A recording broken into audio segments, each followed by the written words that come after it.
আপনাদের সতর্ক করতে চাই, আমাদের হাতে কিছু নেই।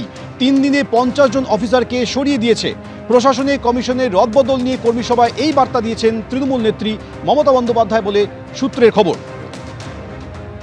তিনি সেই সঙ্গে একথাও বলছেন যে লোডশেডিং করে দিতে পারে, স্ট্রং রুমে বিশেষ নজর রাখতে হবে। এইভাবেই কর্মীদের উদ্দেশ্যে বার্তা দিয়েছেন মমতা বন্দ্যোপাধ্যায়। অনির্বাণ বিশ্বাস এই বিষয়ে বিস্তারিত বলবেন। অনির্বাণ, দেখো শোনো, তোমাকে প্রথমে জানিয়ে রাখি যে মমতা বন্দ্যোপাধ্যায় কিন্তু আজকে একদিকে যেমন নির্বাচন কমিশনকে এক হাত নিয়েছেন, তিনি কিন্তু বলেছেন যেভাবে রাজ্যের কমিশন যারা কিন্তু যেভাবে একের পর এক আধিকারিকদেরকে সরিয়ে দিচ্ছে, ফলে রাজ্যে যদি কিছু ঘটে যায় তার দায় কিন্তু সম্পূর্ণভাবে নিতে হবে মোদী এবং জ্ঞানেশ কুমারকে। এবং তার পাশাপাশি তিনি কর্মীদের উদ্দেশ্যে সতর্ক বার্তা দিয়েছেন, যেখানে কিন্তু তিনি বলছেন 2021-এ নন্দীগ্রামে যে ঘটনা ঘটেছিল সেই ঘটনা পুনরাবৃত্তি হতে পারে।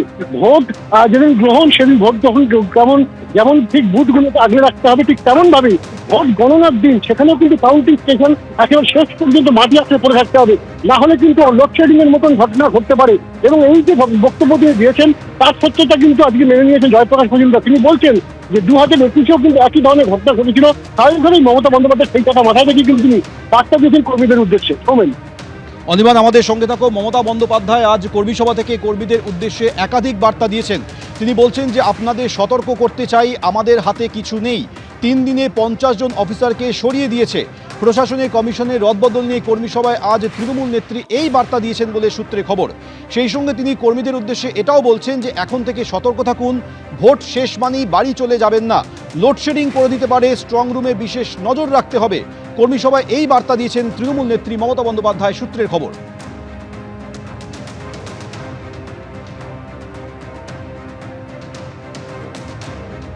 এই মুহূর্তে আমাদের সঙ্গে রয়েছেন শ্রমিক ভট্টাচার্য। শ্রমিকবাবু, মমতা বন্দ্যোপাধ্যায় আজ কর্মীদের উদ্দেশ্যে বার্তা দিয়ে বলছেন যে আপনাদের সতর্কতা করে দিতে চাইছি, কারণ আমাদের হাতে কিছু নেই, ওরা লোডশেডিং করে দিতে পারে, ভোট শেষ হয়ে গেলে বাড়িতে চলে যাবেন না, স্ট্রং রুমে বিশেষভাবে নজর রাখতে হবে। পরাজিতের আর্তনাদ, যে কাজ তৃণমূল কংগ্রেস করে অভ্যস্ত, রাজ্য নির্বাচন কমিশনের নিয়ন্ত্রণাধীন যে নির্বাচনগুলো হয় সেখানে তারা যে কাজ করে থাকেন সেই কাজটা এবারে করতে পারবেন না। নির্বাচন কমিশনের গতিবিধি দেখে তৃণমূল কংগ্রেস বুঝে গেছে এই নির্বাচন কমিশনটা সাধারণ নির্বাচন কমিশনের মতো হয়তো নয়, মানে এটা তাদের হিসাব নিকাশ।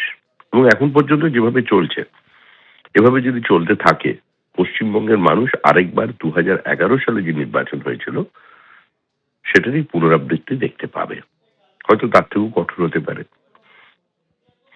সেটা উনি মনে করছেন। আমাদের মনে করার কিছু নেই। সত্যিই তো তৃণমূল কংগ্রেসের হাতে কিছু থাকবে না। তারা সুপ্রিম কোর্টের দরজায় গেছেন, মানুষের দরজায় গেছেন, দু জায়গাতেই তৃণমূল কংগ্রেসকে প্রত্যাখ্যান করে দিয়েছে। তো আজ এই অবস্থায় দাঁড়িয়ে তিনি বার্তা দিয়ে কিছু মানুষকে উজ্জীবিত করতে চাইছেন। কারণ যে লোডশেডিং এর তত্ত্বটা নিয়ে আসা হয়েছিল শুভেন্দু অধিকারীর বিরুদ্ধে নন্দীগ্রামে নির্বাচনে, 5 বছর ধরে প্রচার করে যাওয়া হলো যে ওই জয় লোডশেডিং এর জয়, কিন্তু বেলা শেষে আমরা কি দেখতে পেলাম? ময়দান ছেড়ে দিলেন নেত্রী, ময়দান ছেড়ে দিলেন তৃণমূল কংগ্রেসের সর্বোচ্চ নেতৃবৃন্দ।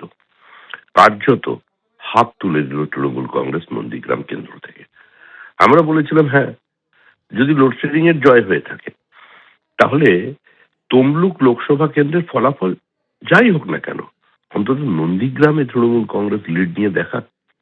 কিন্তু যে ব্যবধানে শুভেন্দু অধিকারী জয়ী হয়েছিলেন তার থেকে অনেক বেশি ব্যবধান বাড়িয়ে নিয়েছিলেন আমাদের ওখানকার যিনি প্রার্থী সেই অভিজিৎ গঙ্গোপাধ্যায়।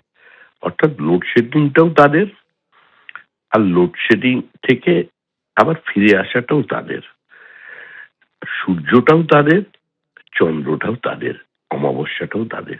ঘোর অমাবস্যা নেমে আসছে তৃণমূল কংগ্রেসের ওপরে। অনেক ধন্যবাদ আমাদের সঙ্গে কথা বলার জন্য। এবিপি আনন্দ, এগিয়ে থাকে, এগিয়ে রাখে।